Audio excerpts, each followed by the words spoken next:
Hey, what's up, guys? How you doing today? Tell me about your day. I had a really poor day. Starting out, it was tough. I still did the things I needed to do. I was still productive, but it took me a little bit to get back into it. You know what I mean? We went and helped some people move some stuff, and after that, while we were doing that, it actually ended up being kind of fun. And so then, what is that? That's a little piece of rubber on my shirt. And then after that, I went and I talked with a couple people in my house, talked about YouTube and stuff like that. And so now I'm actually feeling pretty good. So I'm really happy that it was kind of a turnaround before I got on stream to hang with you guys, because I would hate to bring you down. Oh, look. It says we have 90 followers here, but we actually have 91. So now I'm following.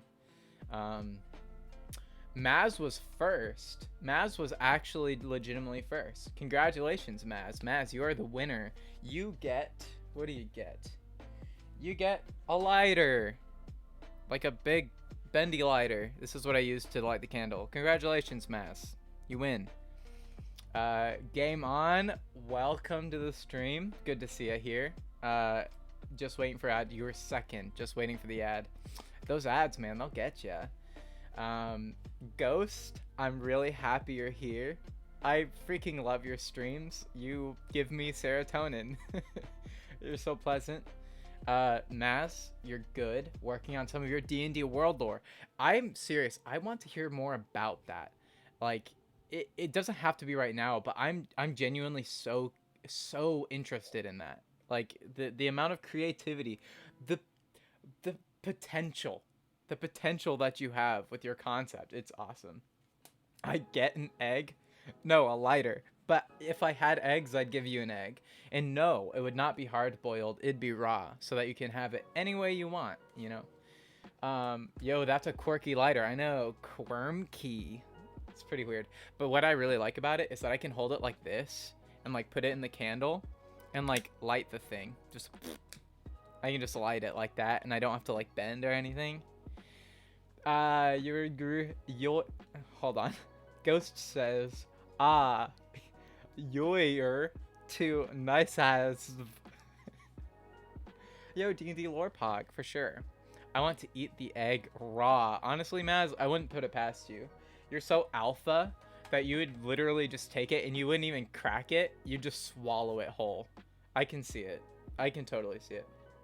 Well, guys, today I have something pretty fun planned, actually. I have been I've been suggested. Okay, let me back up. Extra calcium, true. There are some YouTubers, a small number, that I really, really like. You know, I'm not saying that I don't like most YouTubers, but what I'm saying is these YouTubers are excellent. And one of them is, his name is Ali Abdaal, and he is a doctor. He has his doctorate, and he does a lot of research on productivity and like mental health, kind of like in that similar realm, and like maximizing life and your time. And so I've been watching some of his stuff recently, and he has a lot of great like book suggestions. And I naturally am not like a huge book person. Not that I don't like books. I really enjoy books, but I'm just so bad at sitting down and getting one started and like reading it. And I know we have people in our little family and our philo fam that just love books. And it's something that I would like to do more. One thing that you do, if you like pretty much ask most successful people, in quotes, like most people who have done extraordinary things, I guess, a lot of them are consistently reading, like consistently learning and sharpening themselves off other ideas and trying to like optimize their life and their thinking. And so it's something that I'd like to get in the habit of. I'm not like fire hosing it, you know. I'm not trying to like just jump into it and be like, oh, I'm gonna be a reader today, you know. It's nothing like that. But one of the there's a company It's a website. They also have an app, and they do cost money. And it's called Shortform. In Shortform, essentially gives very concise, one-page summaries of books. Oh, hold on. I'm getting a call real quick. Just give me one moment. Let's mute this bad guy.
So that was an older guy who lives kind of here in the little community, and his name is Greg, and we are going to go to a Chicago concert. Not in Chicago, it's the older band named Chicago, and he's been a fan of this band since he was like a kid, and so he was like, "Hey, I want to watch a Chicago documentary with you before we go," and I was like, "Okay."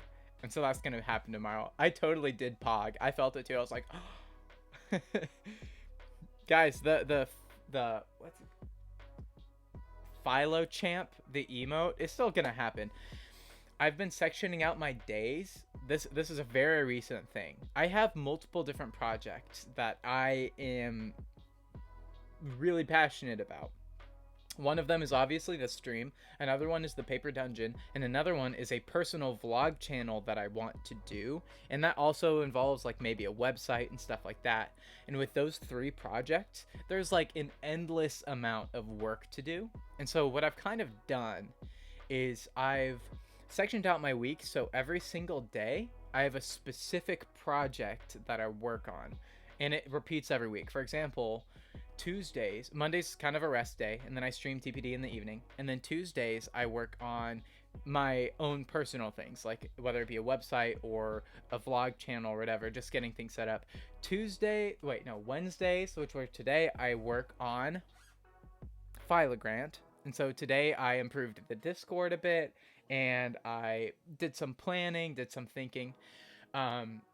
So anyways, that's been helping me kind of organize stuff. And so with that being said, I might as well say this now. I'll probably say it multiple times. I'm planning on having Wednesday evenings being a weekly stream time. I'm planning on sectioning out that time every week to stream, which means we will have regular Philogrant streams, which is really exciting. And again, it might need to change here and there, but I'll communicate that, right? But then I know Pog, right? Hey Wander, welcome. Coldstone game on. I've seen some of his stuff. I'm not doing Coldstone, no. But I do have other work.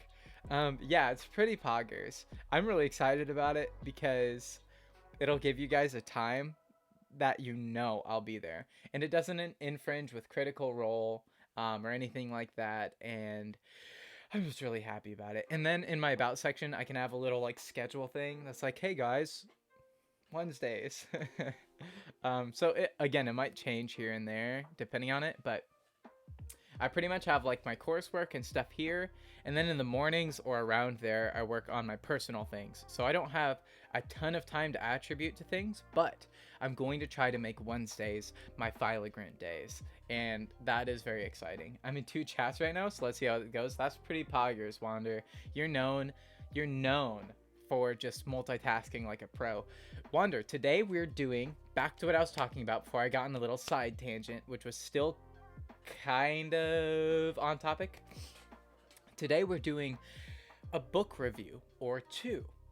As I was saying, you fool, I am in 3. Maz again with his alpha energy.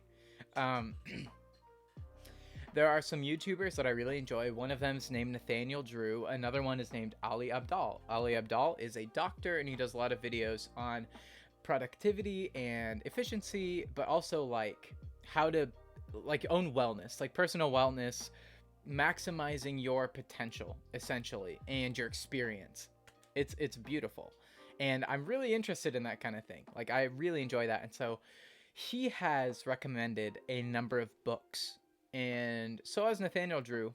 And I've also received some just personally. And so, one of the things he recommends as a tool is something called Shortform, which is a company that essentially summarizes books in a very concise one-page way.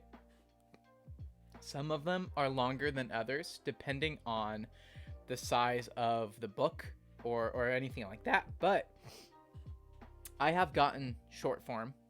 I've gotten it, and I have some books prepared to read the summaries of. So what I kind of want to do is find these books that talk about productivity or something important like sleep, and I want to kind of test Shortform on here with you guys. I'm not going to show it on stream. I will say that Shortform offers some summaries for free, and so there are free options. Absolutely. And then the main thing is a paid for thing. I don't have an affiliate link. I'm not sponsored or anything like that, which you guys could have probably guessed, but I'm just getting all that out the way. So I'm not going to show it on stream because I feel like having a still frame image of some of the stuff is a little bit iffy. But I think just kind of reacting to it with you guys and really focusing on the free material, I think that'll be a really neat experience because it's something that I'm really interested in. It's something that I've wanted to do, and now I've had a reason to do it. And so we're going to do it, and I'm really excited about it. Like, I hope you could tell. And there are just a number of topics. I'll read you guys the book titles that I have. Shortform doesn't have all of the titles or anything like that, but they do have most of them, especially the bestsellers, like the big names, they'll have it there. And so these are the names of the books I have so far. Man's Search for Meaning by Viktor E. Frankl. 21 Lessons for the 21st Century by Yuval Noah Harari. Deep Work, which is one I want to do, by Cal Newport. The 5 Love Languages by Gary Chapman, which I know pretty well. How Will You Measure Your Life by Clayton M. Christensen. The 4-Hour Work Week by Tim Ferriss. Why We Sleep by Matthew Walker, which is another one I want to read, definitely do today. And then 12 Rules for Life by Jordan Peterson.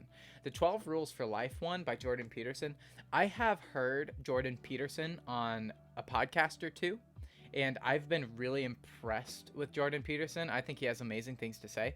And so that one wasn't recommended to me, but I saw it as I was kind of looking through this app.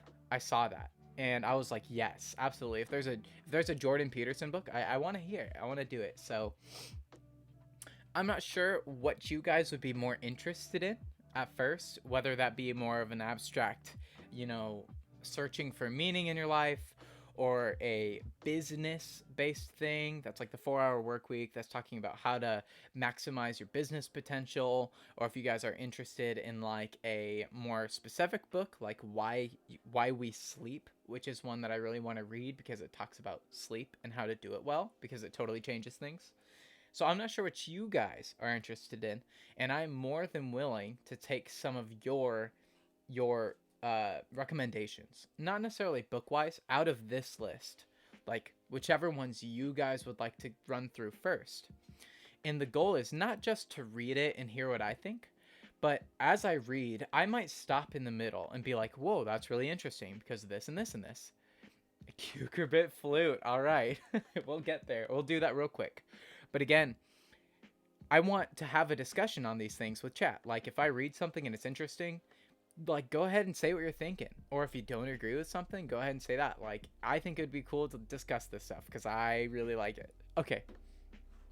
Flute time. You know what that means? That means 1, I need to pause Spotify. Done. 2, I gotta get up for this, baby. Alright, guys. Was that Maz? Yeah, it was Maz. Maz, this is for you. Could the fit? This is for you, Maz. Flute time. This is an original. I'm gonna call it Candles by The Fire.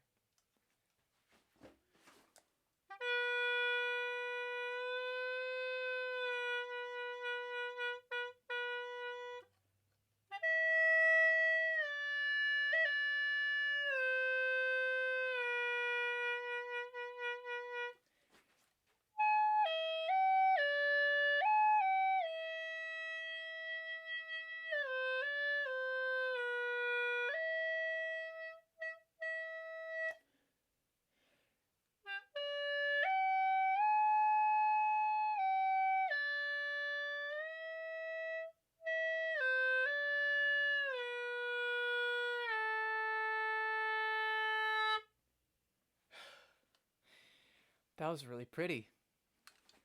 Thank you, Maz, for redeeming that Cucurbit Flute time for 1,200 channel points. I think it's a fan favorite. It's certainly one of my favorites. I mean, I could play that thing all day. All right, Lo-Fi, come back to me. There it is. Thank you for that. So, with that beautiful interruption, I need some hydration. Don't tell the next guy. I have a protein shake. Gotta get that protein. Make sure I'm being healthy and whatnot.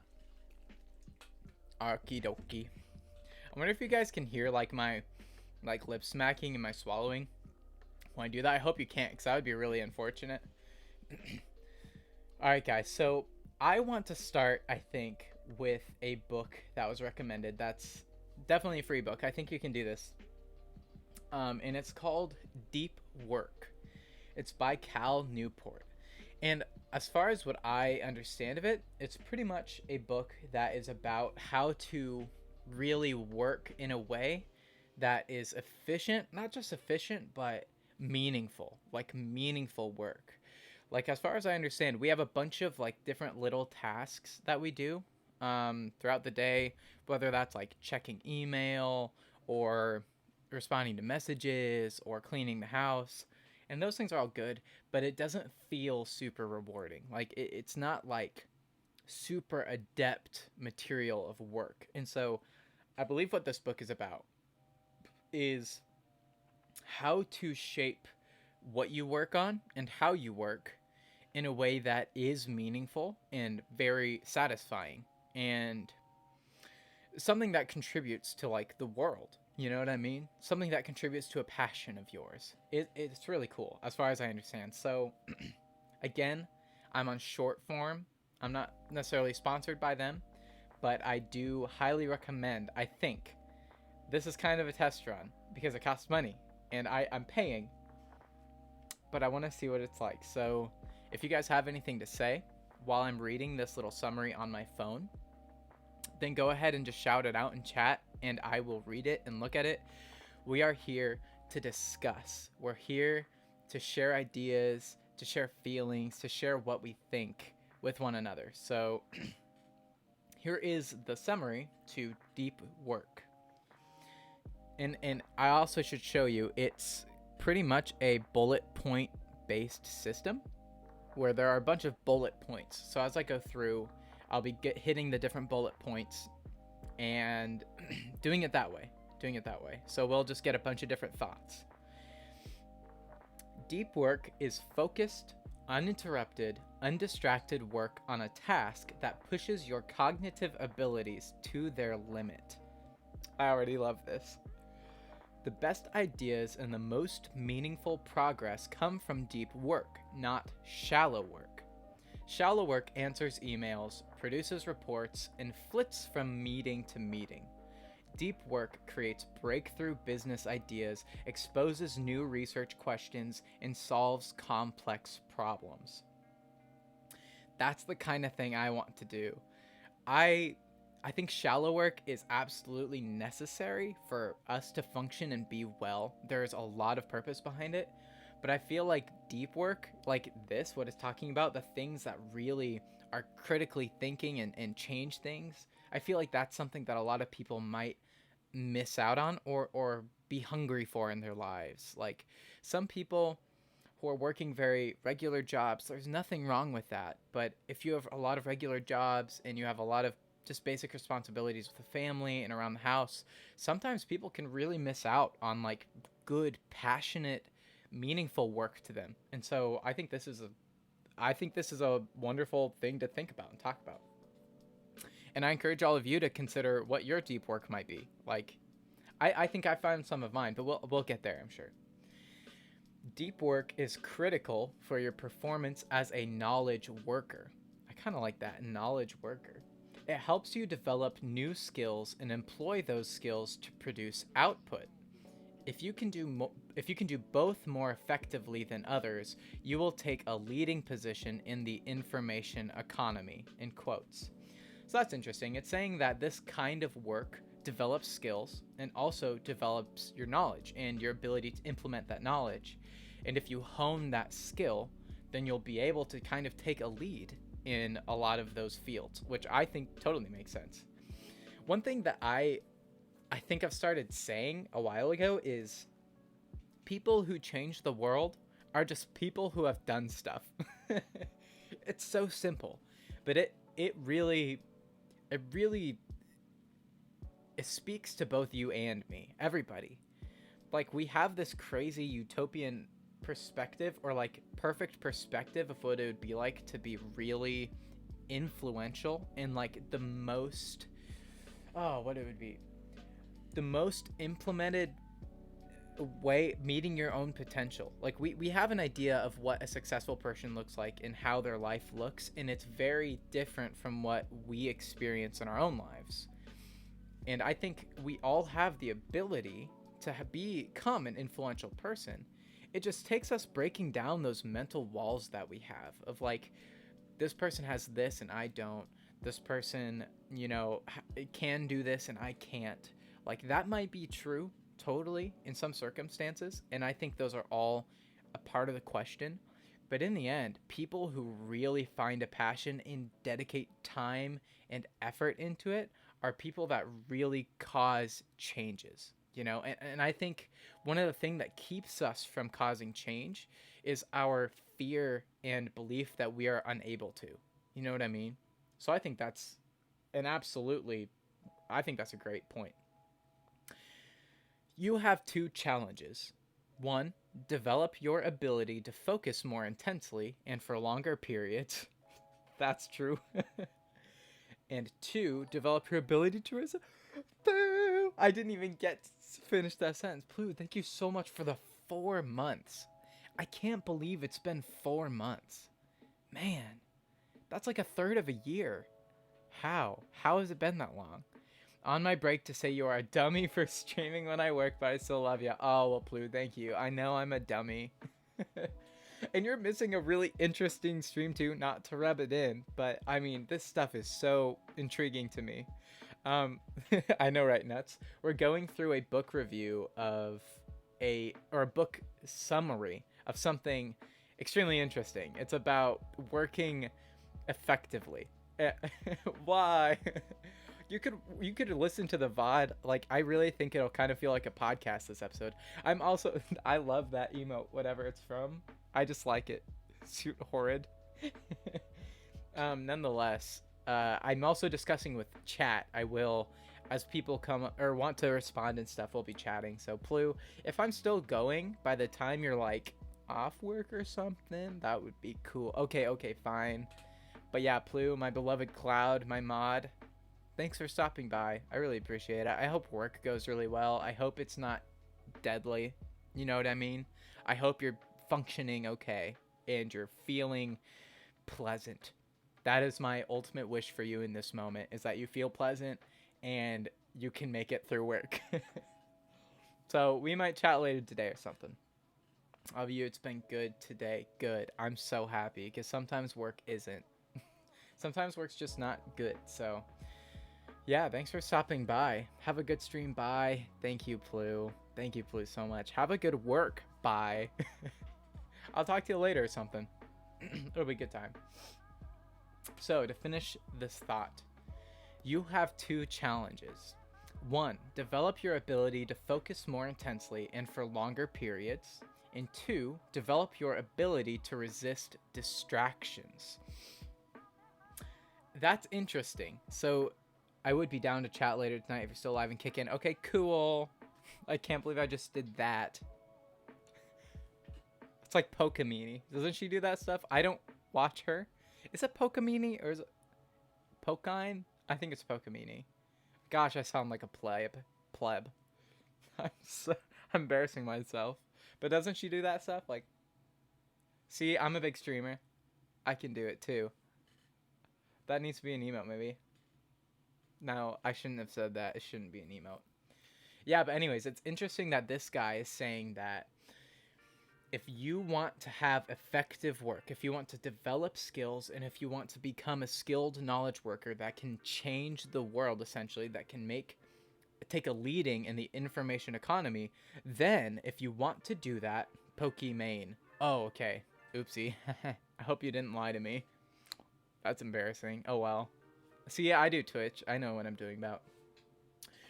But if he's saying that, if that's the goal, he's saying your goal is to do that, then you have 2 things that you have to do. Focus more intensely for longer periods and resist distractions. He's pretty much saying if you want to be an influential person, you just have to be able to focus and stay focused. That's literally what he's saying. I'm going to say it again. If you want to be an influential person, you have to be able to focus and stay focused. And that's what this guy is saying. It's so simple. Don't worry, he keeps going. But that's really interesting that he kind of sums it all up to that. Like, and I guess it kind of makes sense. Like, if I as Grant develop the ability to really focus on this channel and like stay focused for periods of time and do meaningful work, then of course it's going to grow and it's going to be influential. But if I am distracted and I'm not focused for long periods of time and I'm kind of flighty and wishy-washy, then it's just not going to grow. Like, that's just an example. And so, yeah, I totally agree with that. I'm going to keep going. The ability to concentrate must be trained like a muscle. You can't use it if you haven't trained it. But if you train it in a structured way and push yourself to your limit, it will get stronger. That's interesting. So I wonder if like things like meditation or reading or little practices like that would help with that. I would imagine so. Like, I don't know if it's true, but I wonder if I had a better focus retention in like high school and college than I do now. I don't want to think that's true because I think I've grown a lot in those areas and I've always been kind of flaky and I've never been very good at focusing. But I wonder, because the reason why I say that is because in high school, you're kind of forced to focus on things. Whether you're in extracurriculars or you have to do homework or whatever it is, you're kind of forced to do things like intentionally, even if you don't want to. And so I wonder if that's like something that kids have a better chance of doing well. Honestly, I would like to think probably not. Not because kids can't. I'm still a flippin' kid, dude. I'm 21. Not because kids can't, but maybe it's because people start seeing priorities a little more and then dedicating more time towards meaningful priority work as they get older. That's what I'd guess. Like, I'm still spending time on coursework, but I also spend a lot of time on other passionate projects that I have. And so my ability to focus in a voluntary way, boom, that's it. In a voluntary way is different. In school, you are not volunteering to really do homework unless you ask for more, but no kid really does that. You're not volunteering, so you're kind of captive, like you have to do it. And so I think it would help with focus, but I think the point here, the most important thing would be to be able to focus on things that are voluntary, Like, I want to do this thing, and I don't have to, but I want to, so I'm going to focus on it. I think that's the key here. And I think that's something that I'm learning. Boom. Every time you get distracted and indulge the distraction, you weaken your ability to focus and to resist distractions. If you check your phone every time you get bored, you reinforce your brain's rewiring to be addicted to distraction. Okay, I'm following. Furthermore, the switching cost is high, in parentheses, taking more time to get back on task, end parentheses, and you retain some mental residue from whatever distracted you. Okay, so he's saying a couple things here. One, he's saying that if you constantly indulge in distractions, then your ability to focus will dwindle. It won't be as strong, which makes sense. You're kind of training yourself to have that kind of reactive impulse. If my phone vibrates while I'm focusing on something and I just check it, or if I get bored and I go to my phone and then it vibrates, I'm more likely to check it. And if I check it when it vibrates, what I'm teaching myself to do is to shift my focus from what I'm doing to that thing. So like if I'm reading, then when my phone buzzes, I'm thinking about my phone, I'm thinking about the messages or what it might be, social media things, whether it be Twitter, Instagram, like my mind goes elsewhere. And then this is also saying the switching cost is high, which means if I want to shift my attention from my phone back to the book, it's hard. It's harder than getting distracted. Like it's easier to pick up a phone and be distracted than it is to get back on track with focus, which I think totally makes sense. So I guess if we want to train ourselves to do meaningful focused work, then we need to probably remove distractions and also get in the habit of staying focused on things and not using distractions. When I get bored, maybe do something a little more structured than just, mindless distracting things like a YouTube video or something, which I do a lot. To continue, studies show that the capacity for intense deep work is about 4 hours per day, even for experts. Interesting. Novices can do only about an hour per day. Okay, this is important. So I think people who really care about making a difference and being productive and making the most of their time, people who really care about those things, which is probably a personality thing mixed with what you want to do with your job and stuff like that. It's not, I don't know if it's better or worse or anything. I'm not making any statements like that, but people who are generally geared that way in thinking, which I think I fall into that camp, I think there's kind of a consistent dissatisfaction or disappointment with ourselves when it comes to what we've gotten done. Like today, I added to the Discord channel some reactive roles that give pronouns, and I put my socials up on Discord, and that wasn't a lot of work, but it was something.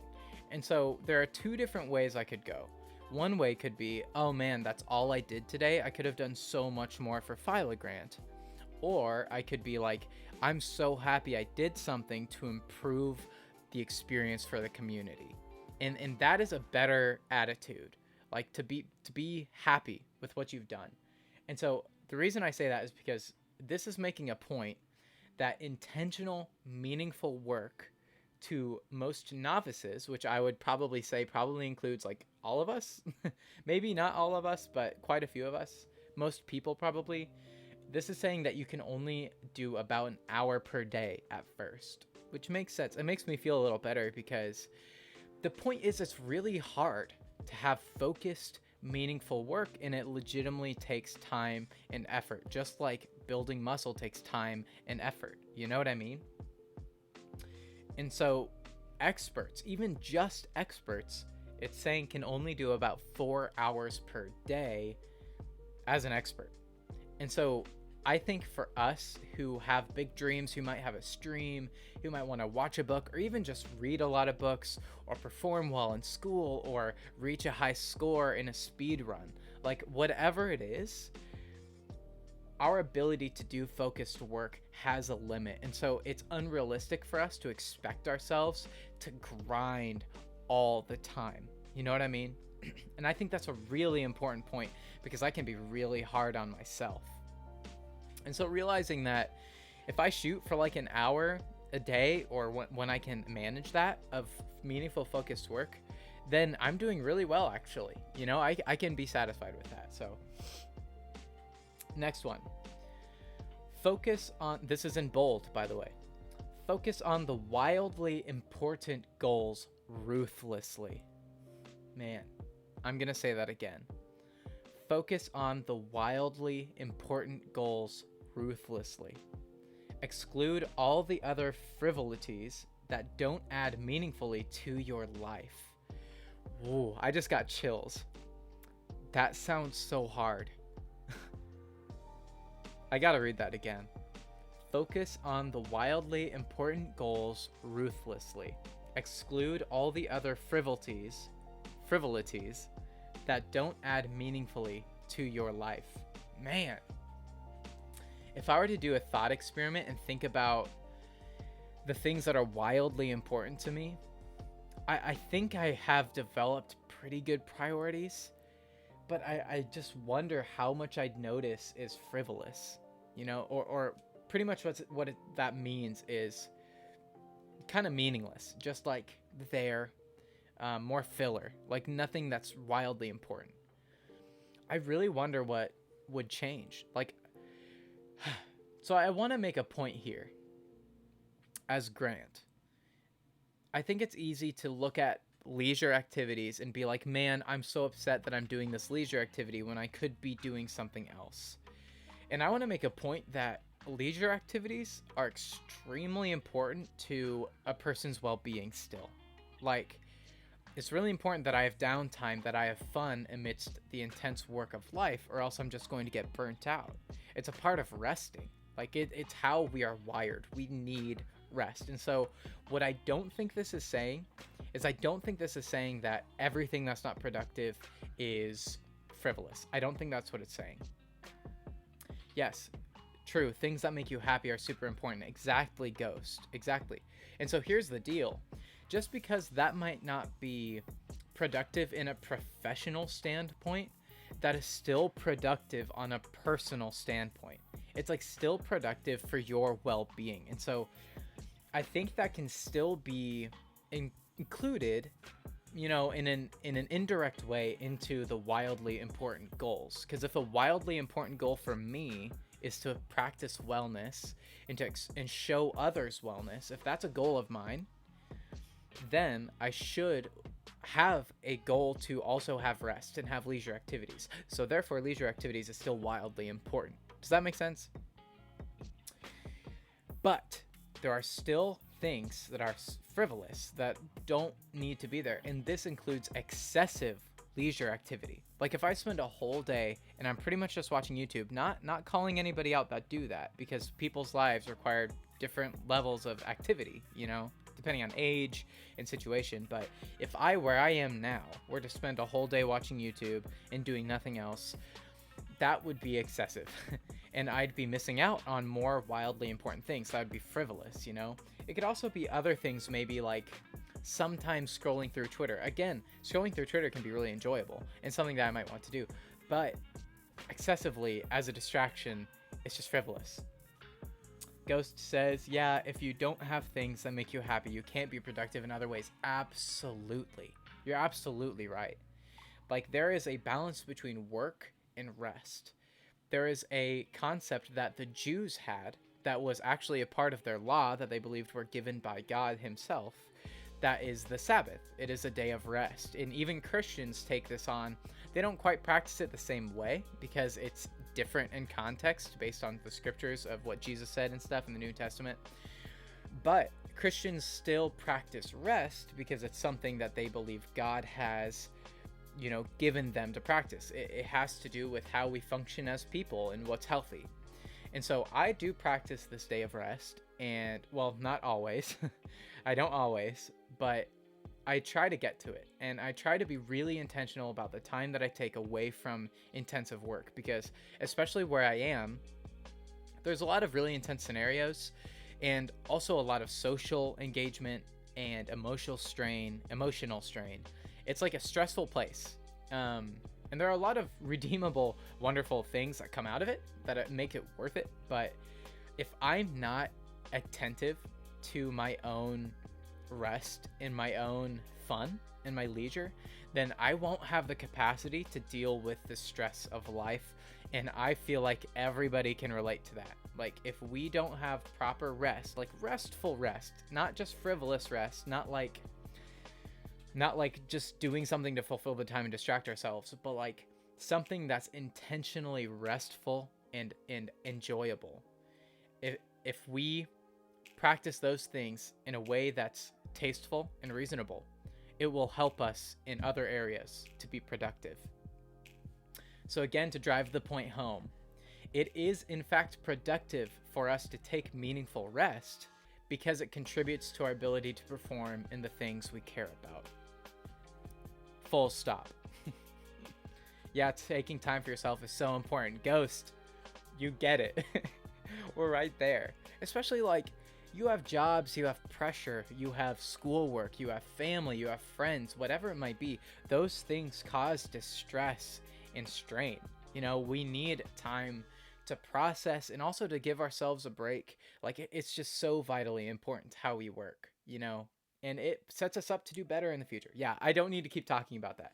What I do need, though, is a sip from my protein shake because my voice is getting tired. If Plu was here, she'd give me some fills the sips. But Plu had to work. All right, moving on. So there's that point, and then this is a sub point of that point. Ghost says, it's funny, I keep saying Ghost says, like I'll read out who the people are because one, I know people aren't always watching, and two, this is on YouTube, but I also am part of the Paper Dungeon, which is also a podcast, and so I'm getting used to like explaining what's happening, and so that's why I do that. So Ghost says, it can be really easy to get wrapped up in quote unquote the hustle and forgetting to take care of yourself for a lot of people. Ghost, preach. That is so true. Oh man, I'm getting on a soapbox. Our generation is so like overbearingly driven to produce the best, most thing that we can at a young age. Like we have this expectation, or this, I don't know if it's an expectation, this encouragement to do everything we can, as much as we can, as young as we can do it. And I think there is some value to that hustle. Like, it's pushed me to want to influence the world, and that is a valuable thing. But it also causes a lot of problems.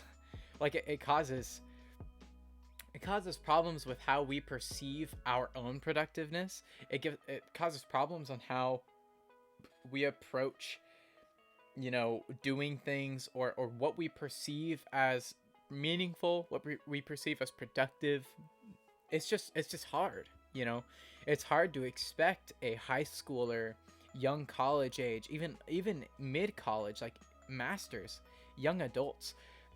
It's tough to expect someone who's really working through things, whether that be trauma or, you know, other difficult things like passions they have, or homework, or side things, or friendships, or family, whatever it is. These people who are really in their formative years are expected to do something that helps others form, or that gives other people something to enjoy. Again, it can be positive, but man, it can cause some serious self-doubt in, like, I don't know, higher expectations on the self that need to be there. You know what I mean? And this is super real. Like, I think I have been influenced by that. I'm sure pretty much all of you who are listening to this has been influenced by that crazy expectation, you know? And I don't think it's that complicated. Like, I don't think the goal for every young person should be to do as much as they can always to influence and to create. I think it's a good thing. I don't think it's the best thing, you know? I think it's far better to consider what promotes wellness in an individual's life and really earnestly pursue that and pursue learning and growing. And if that involves creating, then fantastic. But if creating takes the place of learning and growing and healing, then there's going to be a problem, because you're going to find yourself down the road and you're going to have made a lot of things and made an impact, but you're still going to be in the middle of a lot of the things that you need to learn and work through as a human. Like, that doesn't just change when you create a lot, when you're super successful.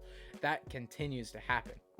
And so I think at an early age, if we can learn to learn, and if we can learn to heal and to be patient and humble, if we can learn those things, then when we make success, when it happens, we will be at a far greater capacity to handle it well.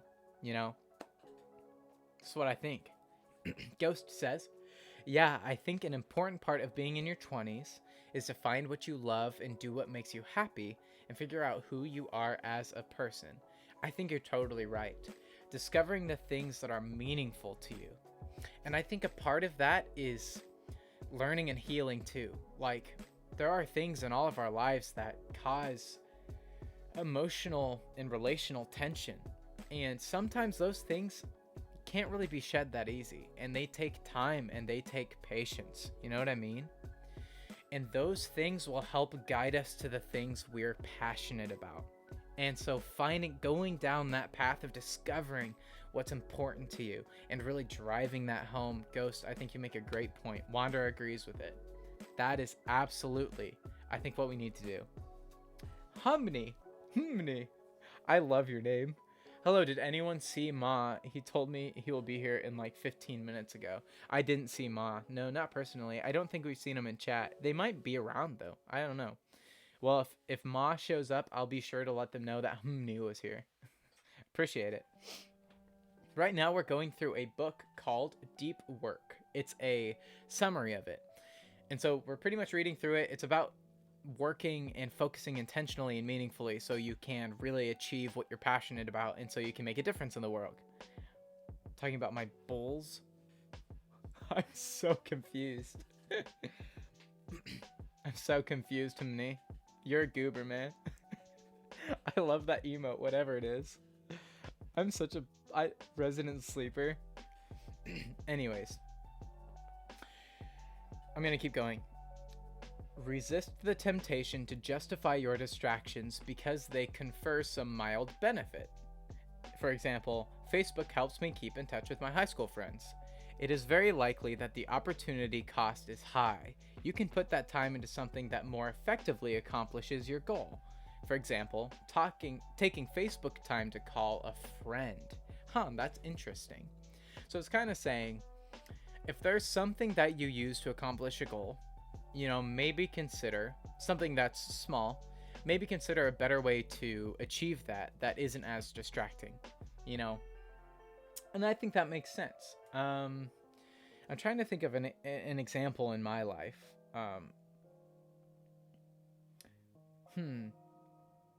I think that is a good example, actually. Like, sometimes I'll consider, you know, sending memes over Snapchat, which isn't bad. I have a group chat with some old college friends, and we will send memes back and forth. And we'll also sometimes chat, but I think that's a less effective way to keep in touch with them by calling them or messaging them. I was actually messaging one of them today via text. And so that makes sense. It's saying, don't justify temptations and distractions, but rather think of better ways to accomplish that excuse. And I think that's interesting. I don't have a lot to say on that. Don't see focus as a special period in the day. See distraction as a breakaway from focus. Let me read that again. Don't see focus as a special period in the day. See distraction as a breakaway from focus. That is so profound. That's interesting.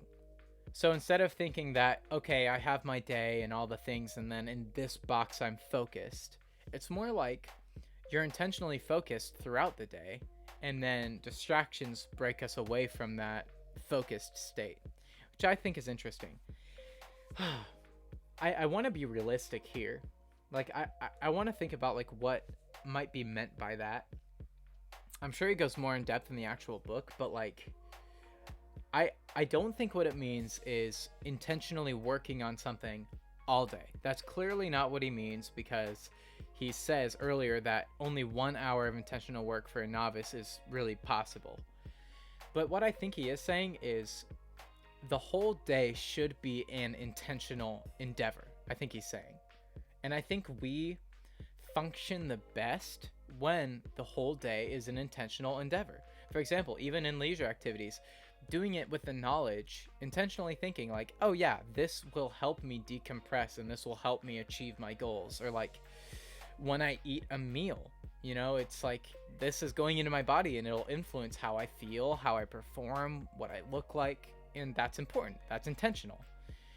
It sounds really exhausting, I think, because we're not used to it, but this is something that I think I've been working on and learning a lot over the last 6 months, especially since I've gotten here, and it really does improve things. One of the benefits of this is on the days, because I know I'm this way too, and I know we have a lot of people in chat that feel this way, and I have a lot of friends that feel this way. There are some days where it just feels absolutely impossible to do anything, whether that be emotional or circumstantial or mental, whatever it is, it just feels impossible. Today was one of those days for me. I'm for real. Like, it might not seem like it. I know I'm talking about a lot of productivity and what I do, but man, I have days that are low, and sometimes more often than not. Like, it is a real thing. And especially in our generation, man, we have a lot of mental health. It's almost a given now. Like, we've all probably been through it. Like, you know what I mean? And so one of the things that thinking about intentionality and focus helps with, though, is as you train it, as you find things to do throughout your day that are intentional, just starting small with baby steps. You don't have to be Bill Gates on the first day. You can just be like, okay, today I start, and I've started, and I started, like, back when I was kind of starting this journey, I started with literally my basic needs, and they are hygiene, nutrition, and probably a little bit of work. But it really just starts with the things you need. Like, man, and I also had a thing called sanity that I do. For example, if I wake up and I have a shirt that I've worn for 3 different days, and I think to myself, I should do some laundry, but I'm not going to. I feel like that messes with my sanity a bit. And it helps me with my sanity if I say, you know what? I've worn the shirt for 3 days. I'm going to do laundry because I know it'll make me feel better about myself. It's that simple. Or it's like, man, I should probably shower today, but I really don't want to. I'll shower today because it'll help me feel better. Like, those kinds of things that help with sanity. It's even things like I would drop some food on the floor and I'd be like, man, I really want to eat that. And then I'd be like, you know, I'm going to throw it away because I feel like that helps me feel better about myself. I feel so seen. But like, it's a real thing. And so my advice, if you want to begin the journey of having intentional and focused time throughout your day, every day, all day, is to just start with your basic needs. Like, make sure that you're being hygienic in the morning. Eat some food. Maybe do something small for your nutrition. If you don't eat enough, just every morning, like, make sure you have something. Or if you eat too much, or too much of something that you wouldn't want to eat, then maybe replace a snack with something healthier. Like, it could be these tiny little changes that help you develop. And as it said, this is a muscle. So the point being, as this builds and you learn to do that soon, someday, those things that used to take all of your effort in the past are now like a given. Like, now I used to have those tiny little things on my to-do list every day when I started. Like, I'd put little things like wake up, wake up. Like, getting out of bed was one of the things on my to-do list. Showering or brushing my teeth was like one of the things on my to-do list. Even little things like talk to blank. If I had a conversation with somebody, that conversation would be on the to-do list. Because I struggled with the motivation to do them, and it felt really good to just check it off, you know, to just do those things and say, look at what I've done today. I did good. And so, as you build this muscle and you continue to do this with the very small things, you begin to actually do them naturally, and then you begin to actually tackle bigger things. And so now, things like waking up or showering, or only when it's intentional, napping or conversations, those things are no longer on my to-do list, but now it's more things that I want to make sure I get done that day. And things like for the most part, things like nutrition and hygiene and stuff like that is now just a given. Now I've been doing it long enough that it's like I'm not gonna not do it, because I just do it. And it sounds really intimidating, but it's not. It's super useful. It works. It does. So my point being, when he's talking about seeing the day as a period, okay, this is what he said. Don't see focus as a special period in the day. See distraction as a breakaway from focus. When he says that, I think he means see your day as an intentional thing, and see distraction as the times you break away from focus. That's what I think he means. I'm talking a whole lot, aren't I? This is so enjoyable. I honestly didn't know what this would be like for me, but I am thoroughly enjoying this. And also hearing what you guys think, like, this is real life stuff. This is important. This is like life formative things. I love it. All right. I'm going to turn the lo-fi down in my ears real quick. That's a little better. It's funny, the song just ended, so it sounded like I just turned it all the way down, but I didn't. Alright. Let's keep this up, guys. I really enjoy this. It's funny, I thought we were going to get through like 4 or 5. I was worried about time. I think we might get through like 1. Alright. Strategies. Make deep work a ritual. Don't make it about willpower. Interesting. The most common forms are to schedule regular blocks of deep work every day, say 8 a.m. to 11 a.m., or take regular, less than 1 day deep work sabbaticals, greater than 1 day deep work sabbaticals every week. So I think I can probably confidently say that most of us can't take multiple days per week to do deep work, but what I think we all might be able to do is to take blocks of time to work intentionally with deep work every day. So for me, this has become my morning, and I'm really bad at getting up and doing it, but it's a new development.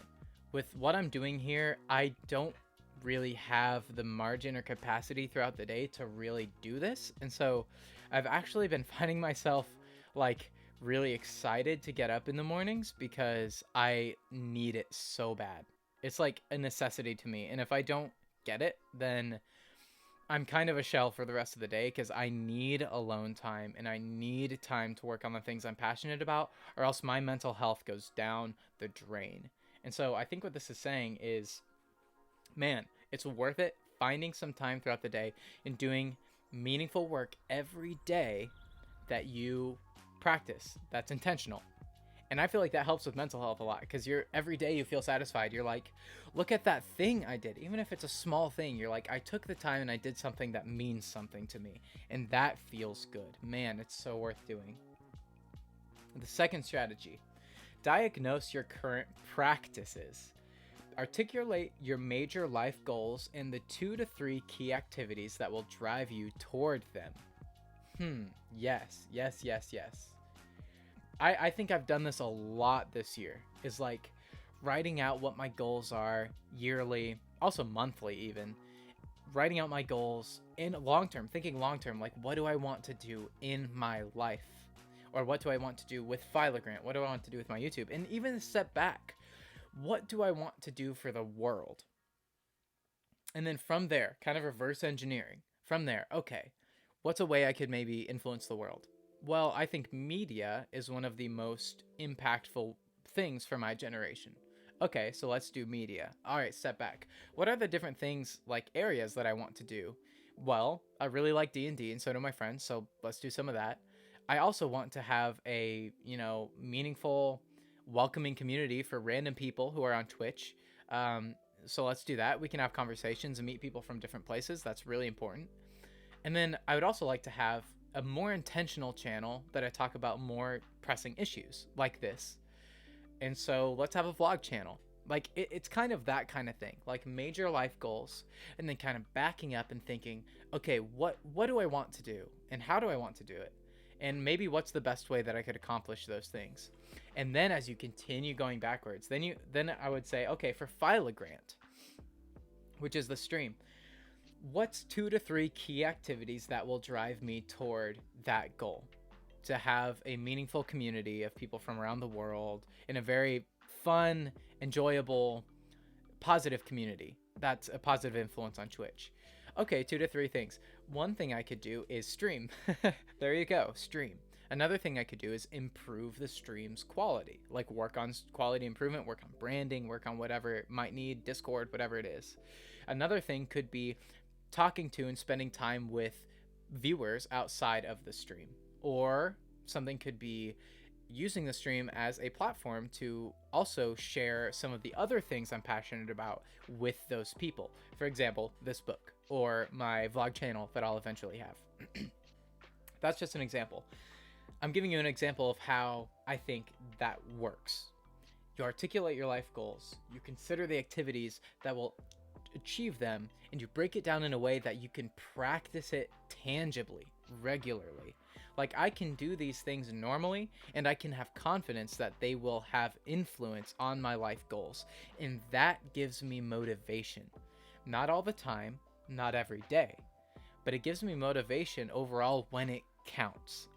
On the days I don't have motivation, I know in my mind, in my conscience, I know that the thing that I have to do that I so badly don't want to do is overall going to positively impact my life and others' lives. And that often is enough to get me to take a step and just do something, even if it's small.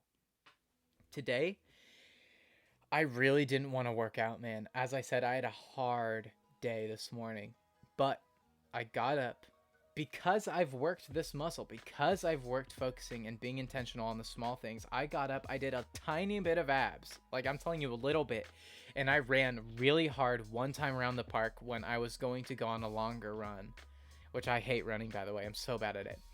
And that alone was better than nothing, not just because of the physical benefit, but because of the mental benefit. I now sitting here can say that I did it. I didn't want to, and even though I did what I could. And yeah, I didn't do everything that I was hoping to do, but I did something. And that is what it looks like to build that muscle, you know? And so that's one of the small activities that guide toward my life goals. I want to be an example of wellness. I want to be healthy, and I want to show people how to do that. And so it's important that I take those small steps to get there, you know?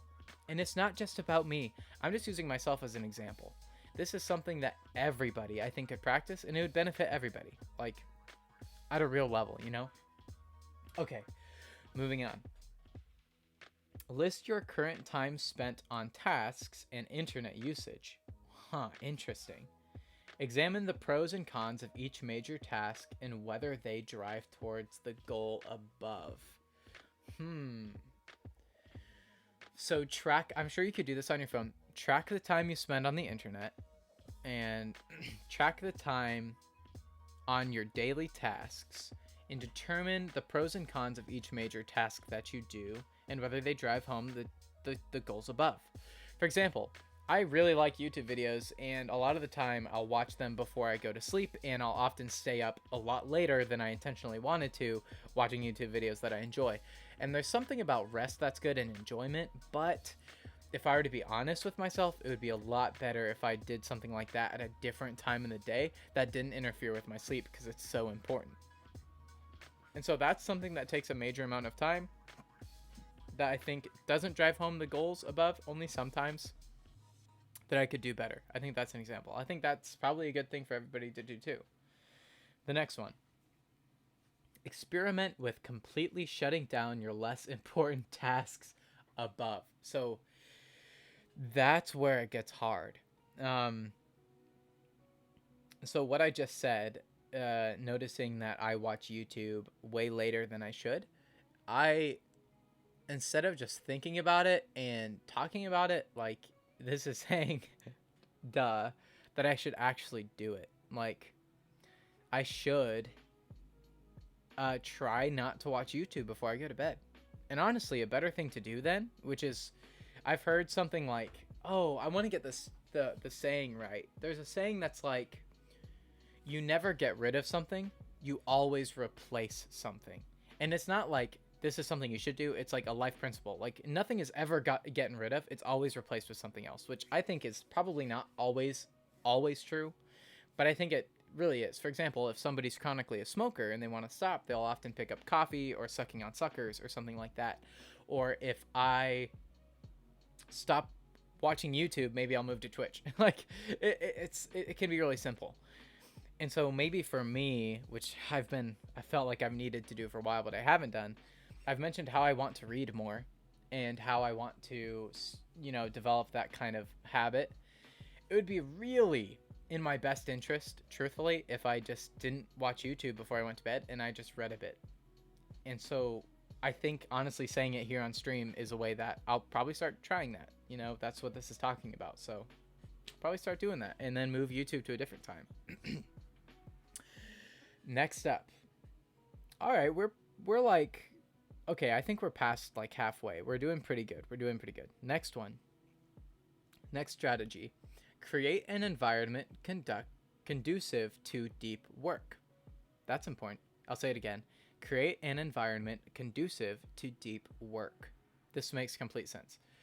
Choose a working space dedicated to deep work, like a meeting room or library. You will associate this space with deep work. So it's so fun reading this, because a lot of my journey so far in like finding intentionality and wellness and focus and stuff has been based on principles that I've learned, but it's been a lot of trial and error in implementing them, like ever since I was younger, like in high school, I'd say. But even then, it was totally shallow of what's now.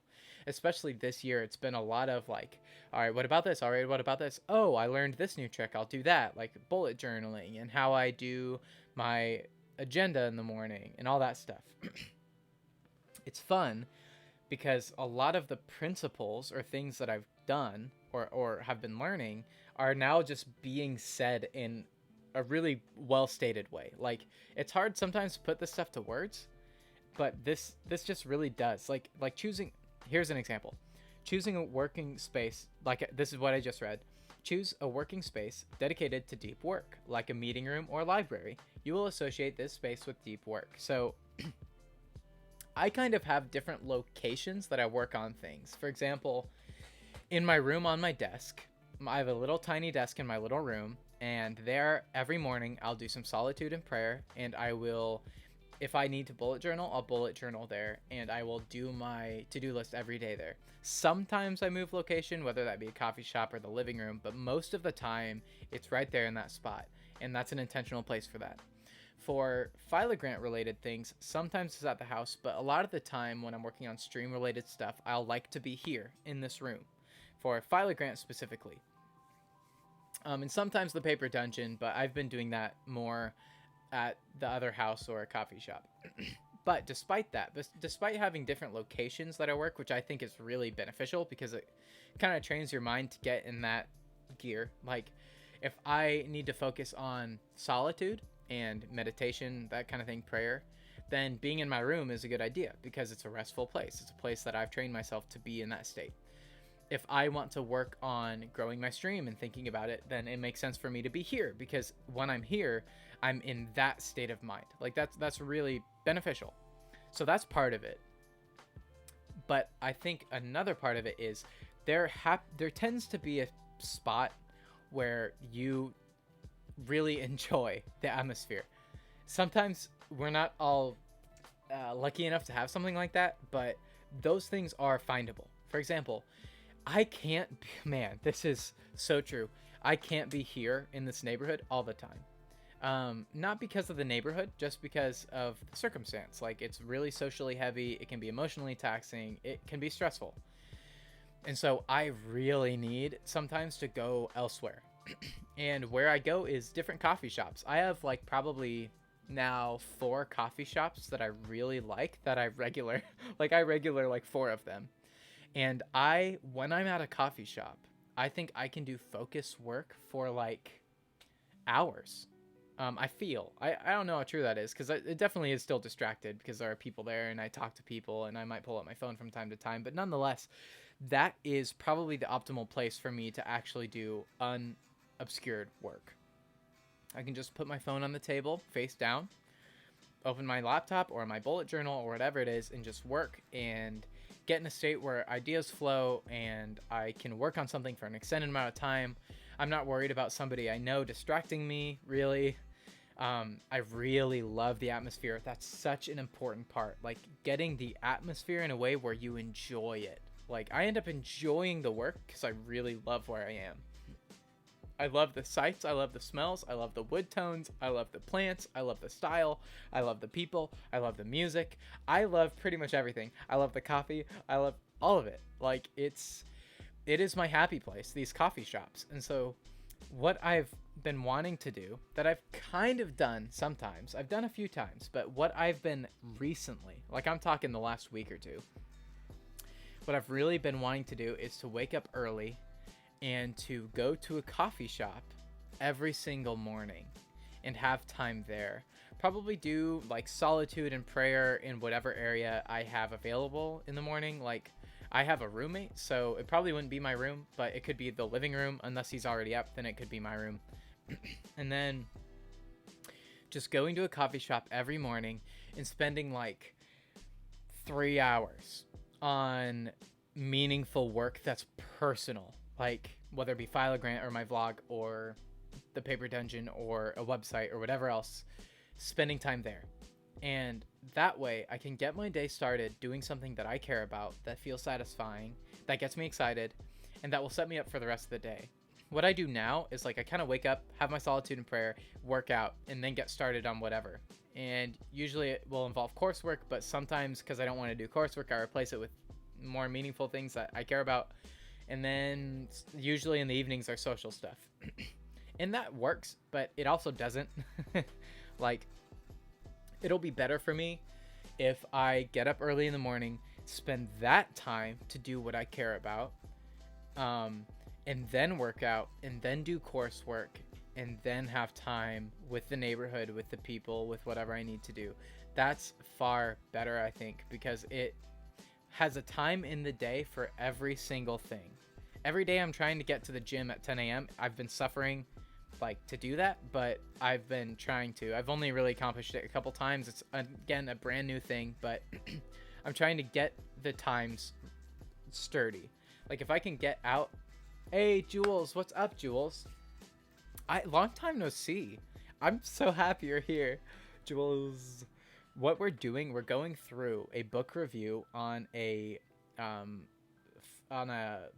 platform called Shortform that does really, really good, concise summaries of books. And so this is a book that was recommended that has to do with working intentionally to like achieve meaningful and insightful goals.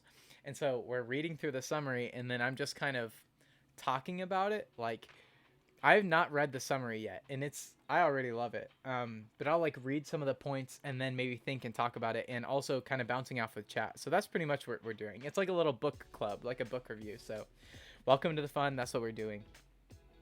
I was just talking about how having different locations for work is really good, and having an intentional space for this kind of deep work or this intentional meaningful work on things you're passionate about is really meaningful, and how I really want to start initiating in the mornings getting to a coffee shop, because that's an atmosphere that I work really well in, and then spending like 2 to 3 hours every single morning doing meaningful, focused, intentional work on things that I care about, like the stream or like a vlog channel or a website or the paper dungeon or whatever it might be.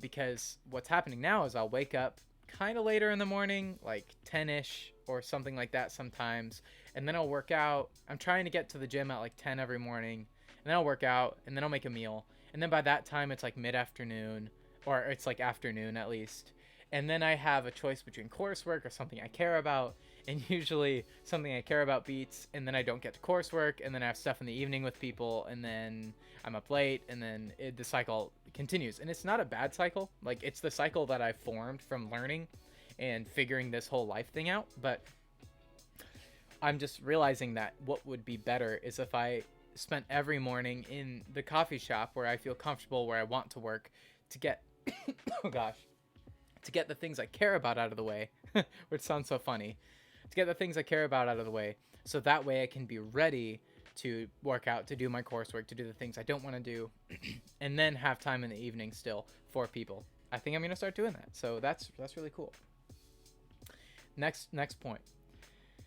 Reduce distractions, noise, hunger, thirst, novel information. In parentheses, for best results, I power down my phone and turn off my computer's internet. That's interesting.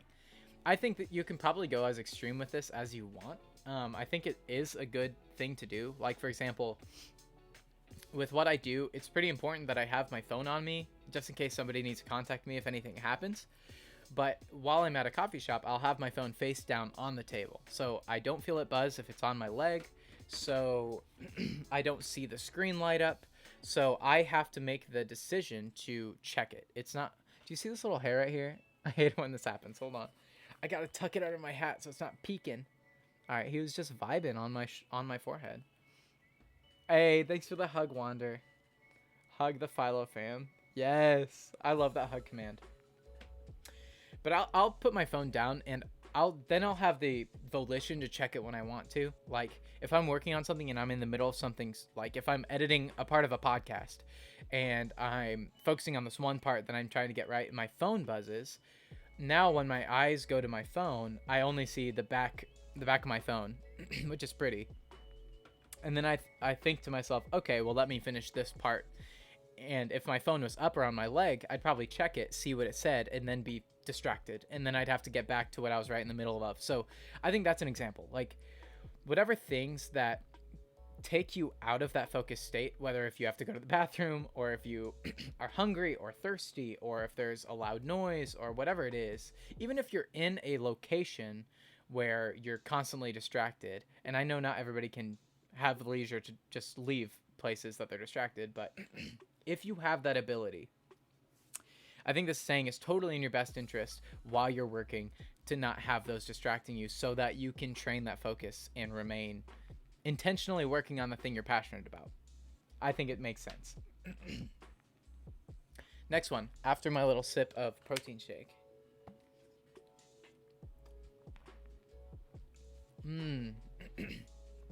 This stuff is so good. All right, next one. Next strategy. Try to eliminate shallow work from your day. Whoa. Say no to new tasks that are shallow work. Confine shallow work like answering emails to specific blocks. Again, distraction is a breakaway from focus.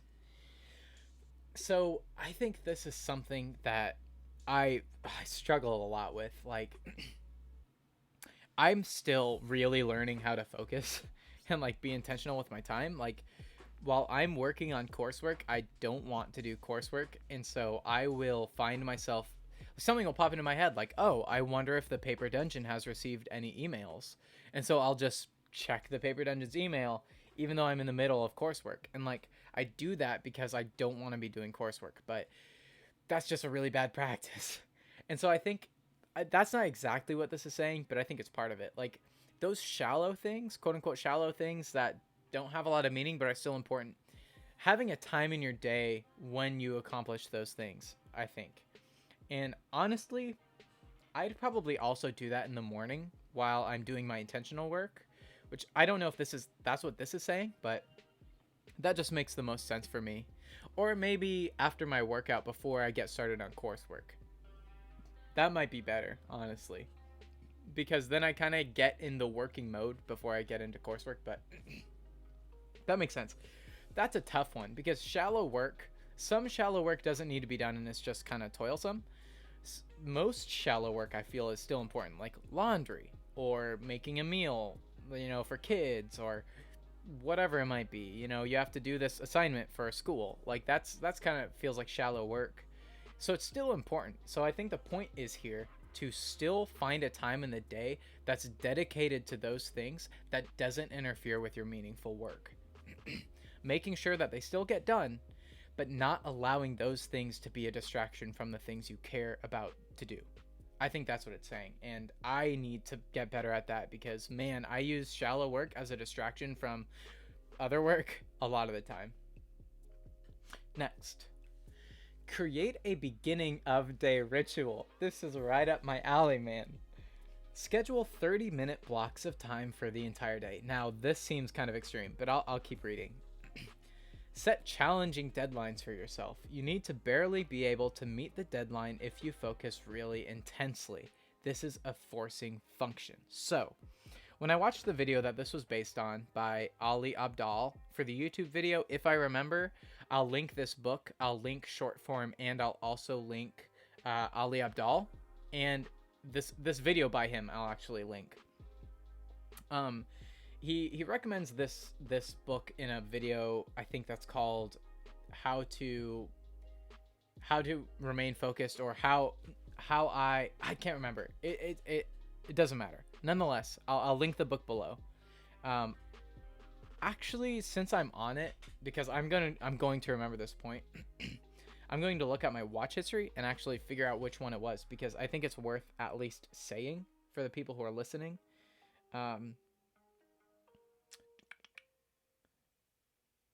I think, it's in his video from, I'm going to double check it's this video, but I'm pretty certain. This video is called How I Only Work 4 Hours a Day, and then a dash, How to Stay Focused. And let me see if he plugs this book here. Yeah, it is this book. And so, again, the video is by Ali Abdaal, and it says, How I Only Work 4 hours a day, How to Stay Focused. I'll link that in the description.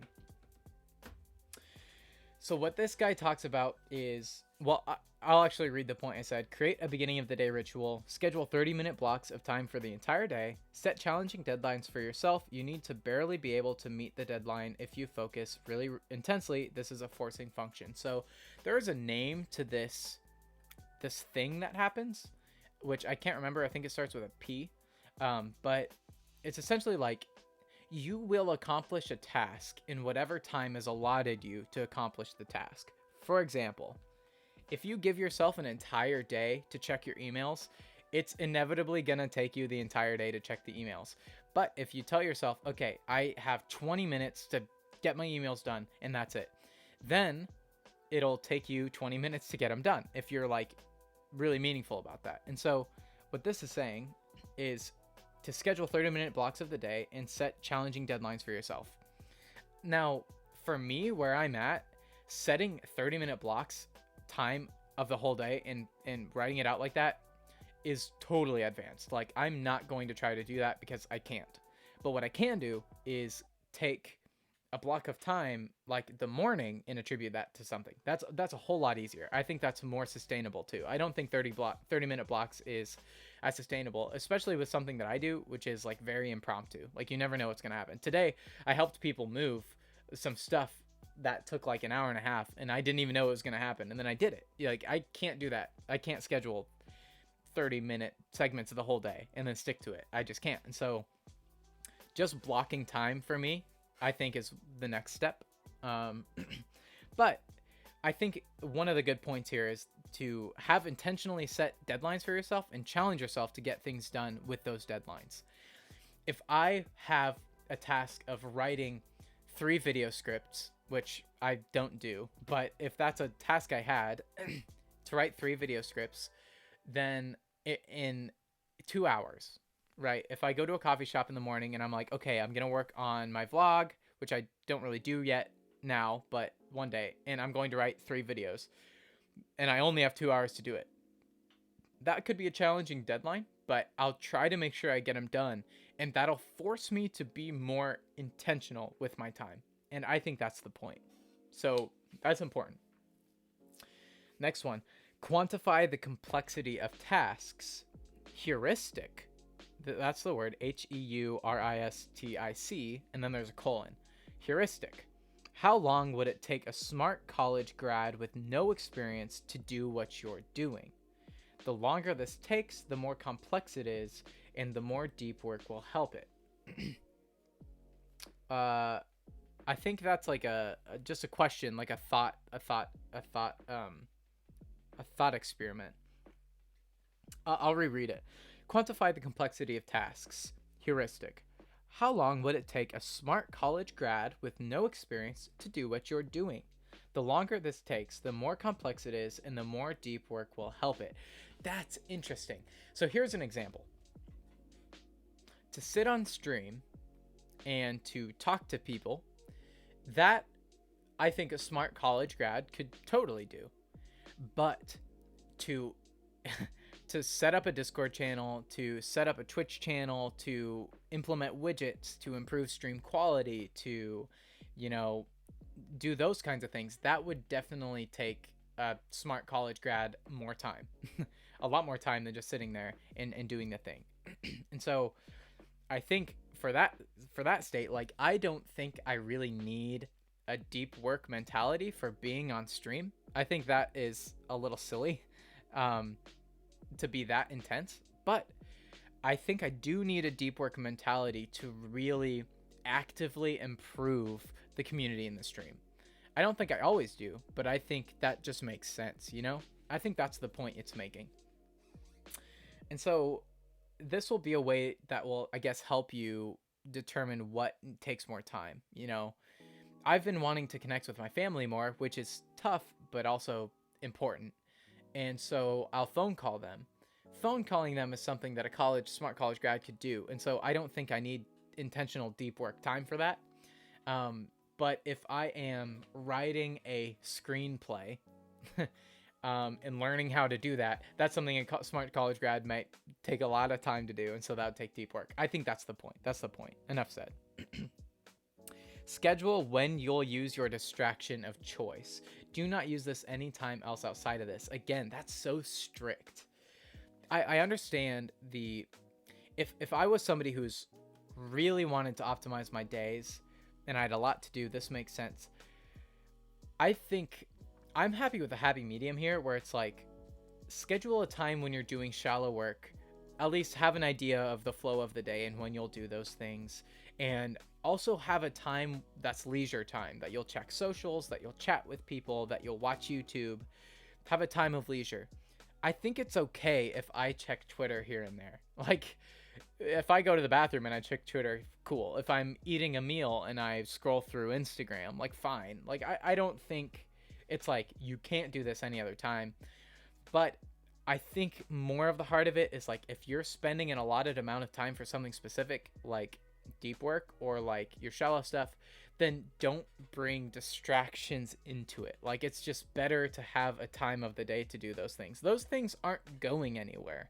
Like, you can still get to it. It's not like you're missing out. Just have a time for that. Now, since we're on Twitch, I find this difficult. This topic we're talking about, I find it really difficult. Not because I don't like the topic, but I find it difficult with Twitch because I support a number of streamers, not super a lot, like intentionally, but definitely at least a couple intentionally. I try to support. One of those is Skylord Jordan, who's popped in here before. And it's tough sometimes because people stream at different times, and people will stream during times that, I will be doing something else. So one exception to this that I've kind of found myself doing is, again, a happy medium. Like, if I am just about to work out and I see that Jordan goes live, like, I want to jump in, quit pushing everything away. What do you mean, share what you know? But if I'm doing something and Jordan goes live, I want to jump in there and support Jordan. You know what I mean? And so I think it's okay sometimes if there's something that's like not really negotiable, like I can't really change when I do that because Jordan's live that time, then I want to make sure that I'm intentional at taking that time to at least be there for a bit, but not taking so much time, you know? All right, share what you know. I do my best to be intelligent. I'm telling you. Don't worry, guys. I'm working on it. It's just that my computer's slow. Yeah, I'm gonna... Give me one sec here. Yeah, I went ahead and timed you out. We try to be really supportive here. We try not to say comments or anything like that. And so I just would like to ask that you don't do that anymore. Don't say anything like that. And if you do, then it might result in a ban just because of the nature of the community. We're trying to keep it cool here. Just letting you know. It's so funny. My Streamlabs is so slow. I have the little thing pulled out. I have the little thing pulled up for share what you know, but I can't get out of it. So I'm like stuck here right now.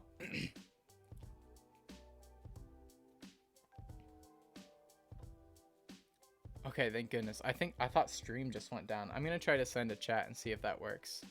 I'm gonna hug everyone. Man, I was on the roll too. That really distracted me. I can't get it out. I can't get out of here. Let me try this. I'm trying something else, guys. It's so funny because I feel like this is almost a meme at this point. Like, like Grant having to do anything on stream and it just taking like 10 years. Thank you, moderator. I don't know who did that. I don't know who deleted them. Oh, it was because I timed them out. So they deleted the messages, I think. Very cool. Well, if they come back and say something else, then it's going to result in a ban. All right. Schedule when you'll use your distraction of choice. Do not use anything else outside of this. So yeah, this is just saying like when you have an intentional time to do something, don't bring distractions into it. Make a time of your day that you can do that. You know what I mean? All right, next up. Cap your workday rigidly. And then in parentheses, example, stop hard at 6 p.m. You need time to relax. And because of the 4-hour daily limit to deep work, you're not productive at the end of the day. That's really interesting. Ghost, this kind of fits into what we were talking about earlier.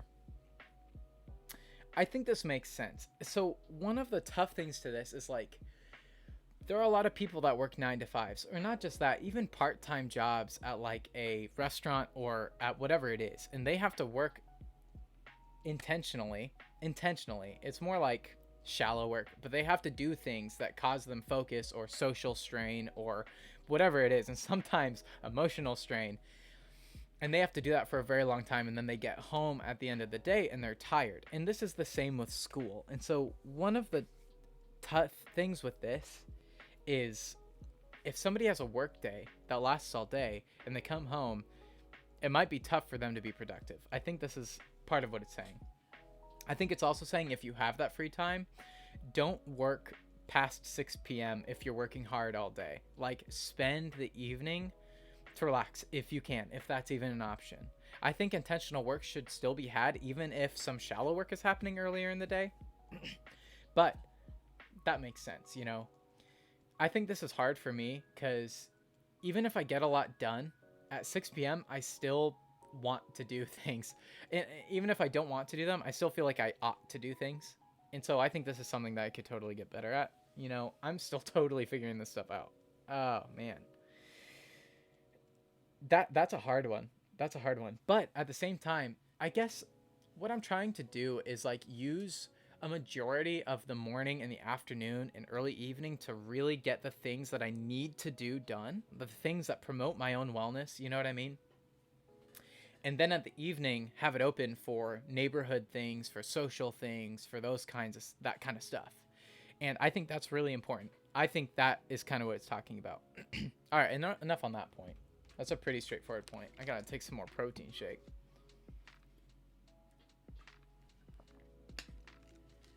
All right. Create a work shutdown ritual for the end of the day. And then in parentheses, this will close mental loops and prevent you from worrying about work outside of work. All right, that sounds like a pretty important thing. Let me read it again. Create a work shutdown ritual for the end of the day. That's so interesting.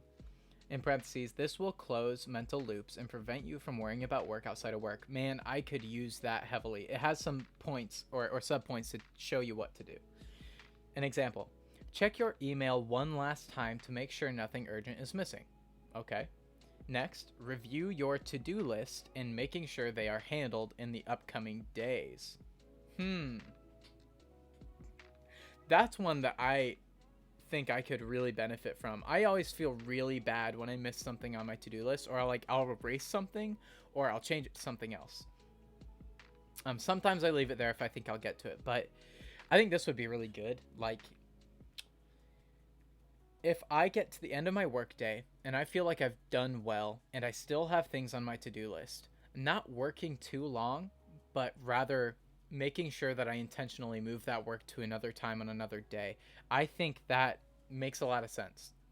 I will probably start doing that actually. Like I was saying earlier, I feel like with people who really care about productivity or making a difference, like, it's so easy to just be completely dissatisfied with the work that you've done because there's always more you could do. And so something like this, I feel would be really nice. Like being able to get at the end of the workday, just close it and say, I've done well today.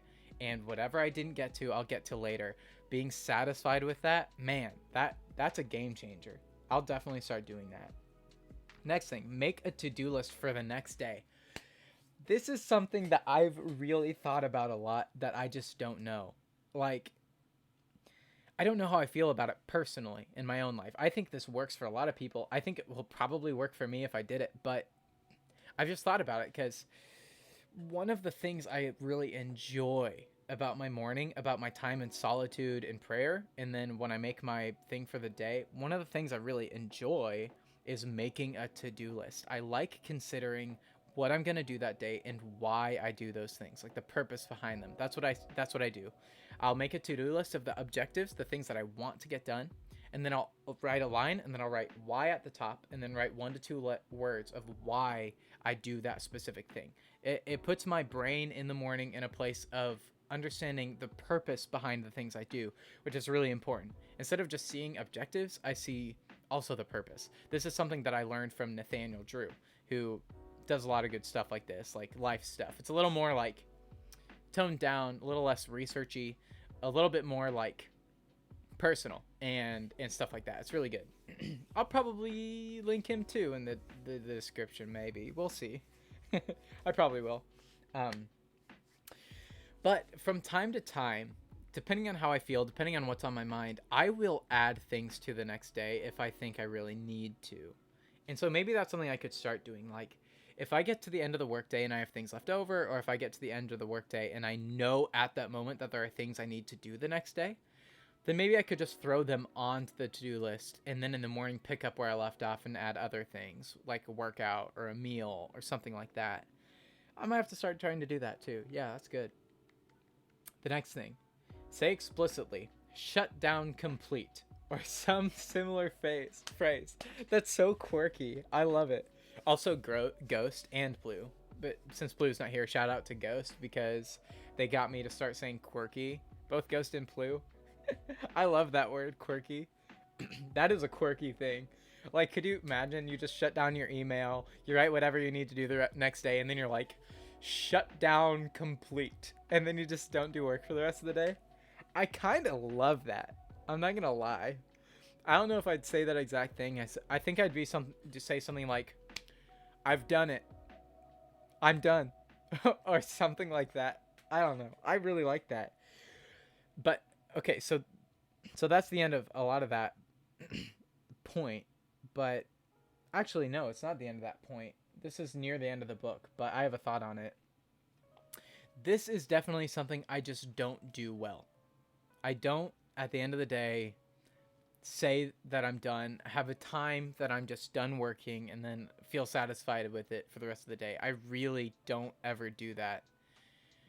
I think a big part of this journey of finding, intentionality and passionate work is because of just the seemingly meaningless, mundane routine, always feeling like I haven't done enough, always feeling behind, always wishing I was doing better. Like, those kinds of things really push us forward to just improve our lives. Either that or it causes us to back off and kind of give up.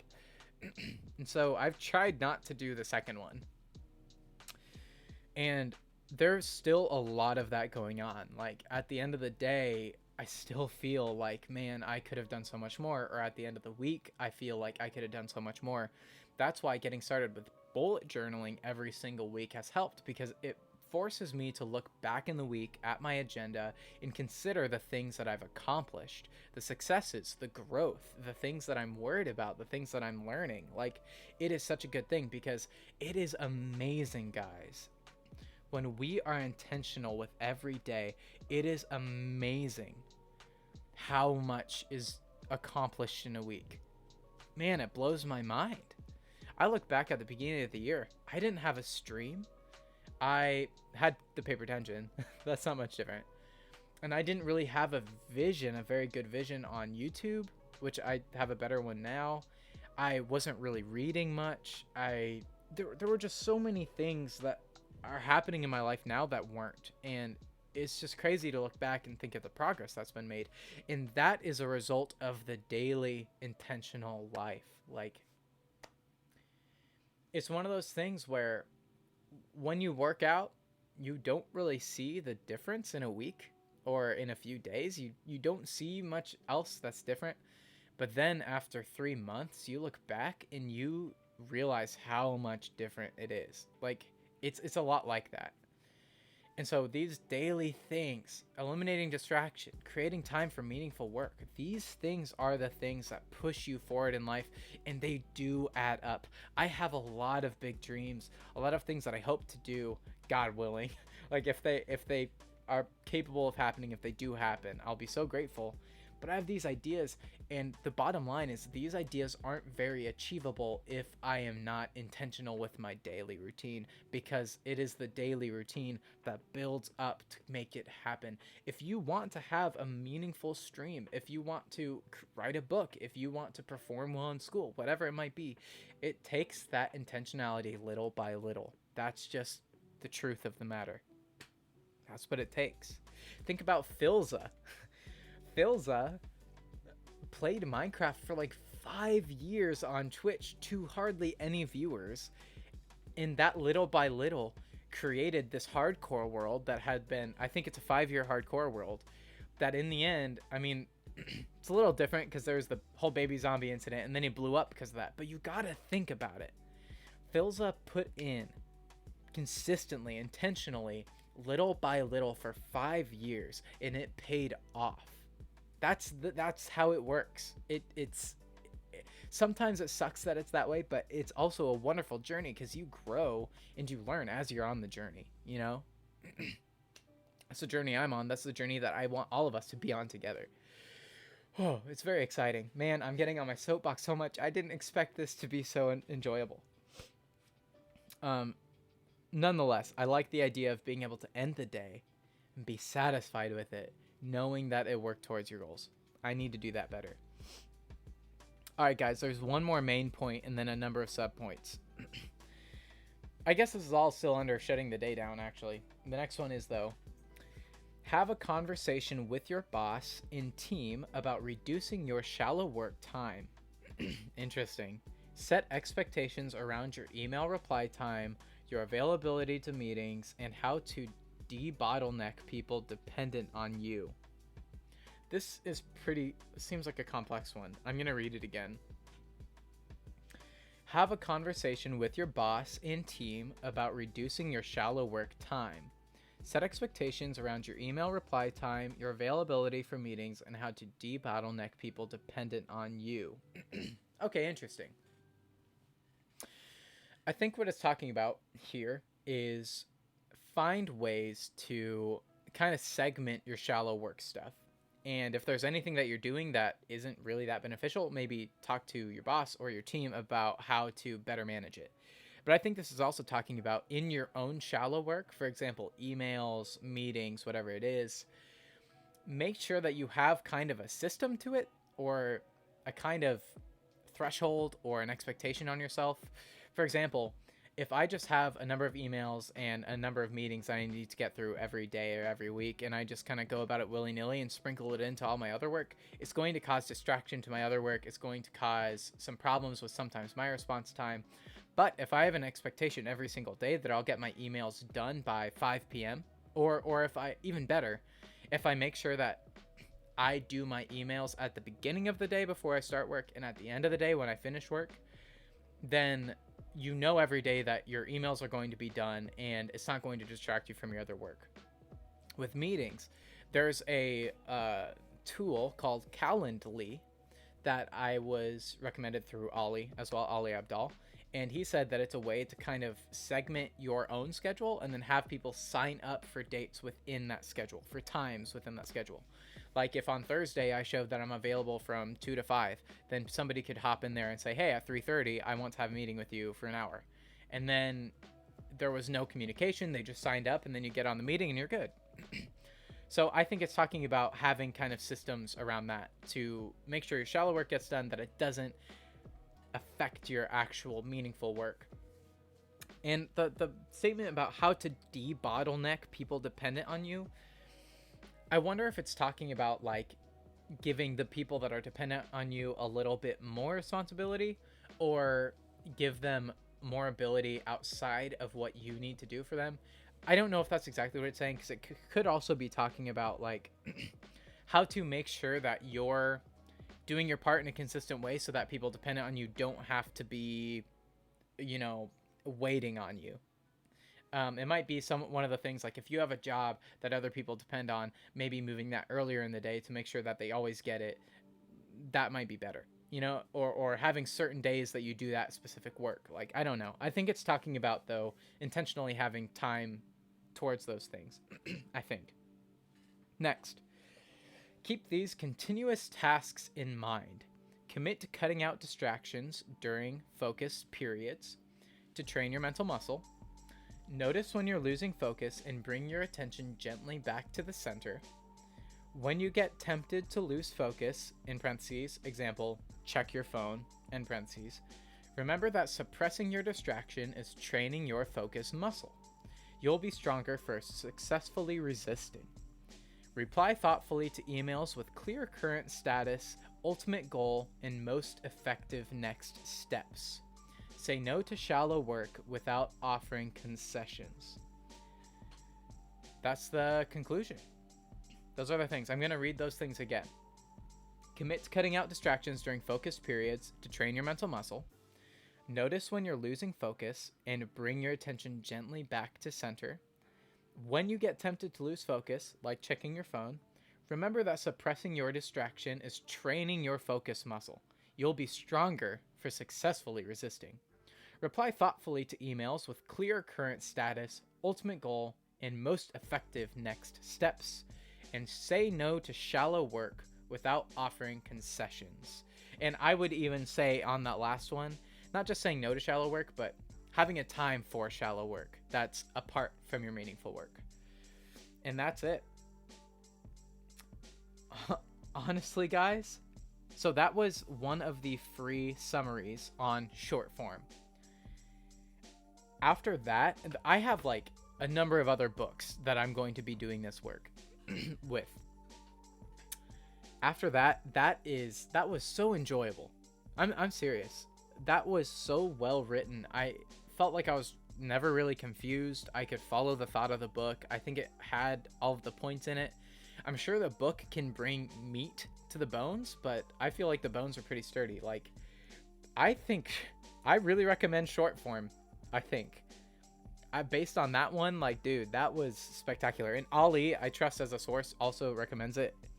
Shortform costs money, but if you have the money and you want to learn like this, if you want to read but you don't want to read like books then this could be a great way. I am not good at reading books. I have to do audiobooks sometimes. I still enjoy reading when I get started, but man, that only took, after talking through it, that took like an hour and a half maybe. And if I were to just read it, that would have taken like 15 minutes maybe. Probably way less. It's like 1.5 pages maybe. Like, it's like one page. That would take like 5 minutes. But if you really want to think through it and maybe journal through it or something, like, then it would take longer. But I am a fan. I think this is awesome. Wow.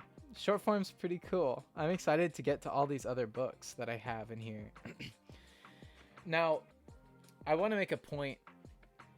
That was one of their free books. They don't have a lot of free like summaries, but that was one of their ones, which I was very happy. That was one of the ones that was offered for free.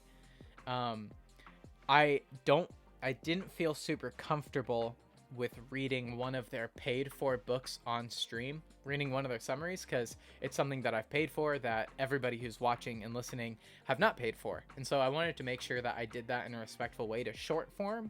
I wanted to make sure that I wasn't doing anything that crossed any lines, because as I grow, I think after this, I think Shortform would be a great chance for me as I talk about, learning and purpose and improvement, which won't always be the topic on stream. We're going to have fun and play Minecraft and do our thing, man. Don't you worry. But I would love to maybe work with Shortform someday. And so I wanted to make sure that I'm not crossing any boundaries. Like, this was free. You guys can go on Shortform and see what they have there. I strongly suggest that you sign up. It's awesome. So there you go. That was Deep Work by, let me find his name again. That was Deep Work by Cal Newport. If you want to read it, I will put the link in the description. I'm saying that for email, or not for email, for YouTube. Deep Work. Really neat. Man.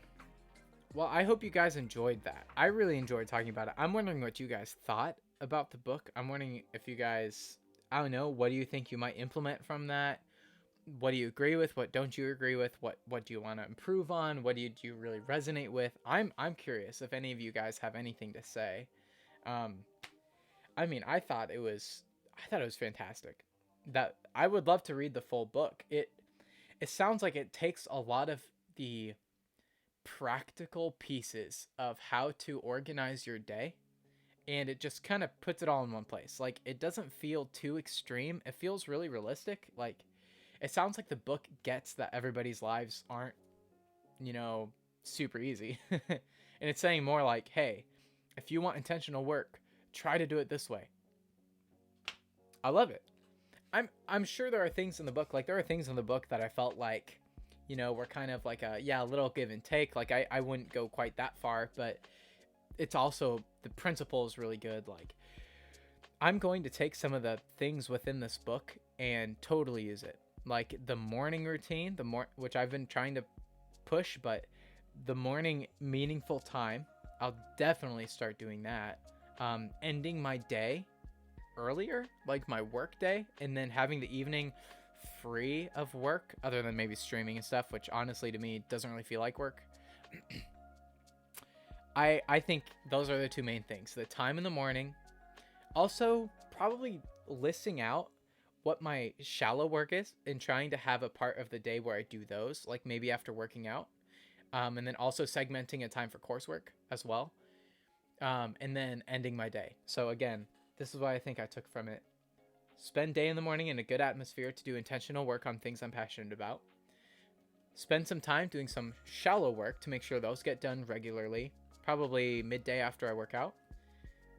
Spending intentional time during coursework with no other distractions. and then ending my workday at a reasonable time so that I can have a free evening, which will mean the world. I can't express this enough. It would completely change how my life is here. Like, I would have time in the neighborhood. I would have time with people. I would have time to also do things I don't really feel like work, like reading. Sometimes that feels like work, but also like maybe studying before bed. Like, I could do that and not really feel pressured by other things. Like, man, that's great. So that's what I think I got from it. I think, guys, that will be the stream. I really enjoyed this kind of like book review setting. If you guys enjoyed this style, if you enjoyed reading the summary of the book and hearing what I thought about it and maybe contributing some of your thoughts, then please let me know, whether that be in Discord, if you're watching the VOD or now, or if that be on YouTube. If that's something that you're interested in, just put it in the comments and hopefully I see it sooner rather than later. I would love to do more short form stuff. So maybe I could reach out to Shortform and see how they feel about me sharing some of their content online with some of the stuff that I've paid for. Again, I'll stick to free stuff for now because I don't want to step on any toes. And this is free to everybody. But maybe down the line, I could work with Shortform and do some of this stuff to promote them. I think that would be really, really cool. I'd really enjoy it. So I hope you guys really enjoyed this book club review. This should be a segment because I could also read books. Oh my gosh, this is an epiphany. I could also, with the books I read, create my own summaries and kind of go through them like this. Man, that's a good idea. I think, yes, I'd like to work with Shortform. I think that would be really cool someday. But I think that's way more applicable. I'll still like to do, I think, free short form, summaries because they're just so good. And I liked walking in. So this is the difference. I think I'd like to do free short form books for things that I haven't read. And then for things that I have read, I can put together my own summaries and we could kind of do it on stream. I think that would be a lot of fun. I think a lot of people would enjoy it. At least I hope so. I hope it's interesting. I think it's a great thing to put in the background and stuff, so maybe that's what I'll do. We'll have to come up with a catchy name. Like, I don't mind it being called Book Club or Book Nook, like Book Nook with Grant. I don't know what it'd be called, but I think this should be a regular thing. Quote unquote regular. Not like all the time, but just like every once in a while. Like, hey guys, I read this book and we're going to do it on stream. That sounds a lot of fun to me, so thank you guys for being here. For real, I really appreciate it. It was a great stream. YouTube, I love you. I'm glad you listened to this, watched this, whatever you did. Leave a comment if you liked it, if you have any suggestions for future books or anything like that. I will see you guys in the Discord. A reminder, real quick. I am planning, this is a pretty big deal. I'm planning on now using Wednesday evenings as the Philogrant stream time. I will sometime this week put on my about section a schedule. I will hopefully update Discord every week with the schedule of that week. It'll probably just be one day every week, but I really want to try to hit hard Wednesday evenings every week. I think that's what I want to do, because I want to be here regularly for you guys. It's not always that accessible to me, you know what I mean? So some days it might be Friday, some days it might be even Thursday, even if it's Critical Role. Some days it might be Saturday, but I'm going to try to hit it one time every week. If I can't one week, again, I'll be communicating to the Discord. I am going to try to do that faithfully. So guys, thank you for being here. If you guys are here, if you're chilling, I'm going to send the Discord link in chat. So you guys can go ahead and join the Discord if you'd like, if you enjoyed it. If you want to talk about things that you're learning or things that you're interested in, or if you want to send pictures of your plants or your pets, go ahead and go to my Discord and do that. It's a great place to meet some really wonderful people. I have high hopes that we will get people from all over the place that will be able to kind of share their visions and their thoughts. And oh, I totally spelled Discord wrong. That's hilarious. There it is. There's the Discord link.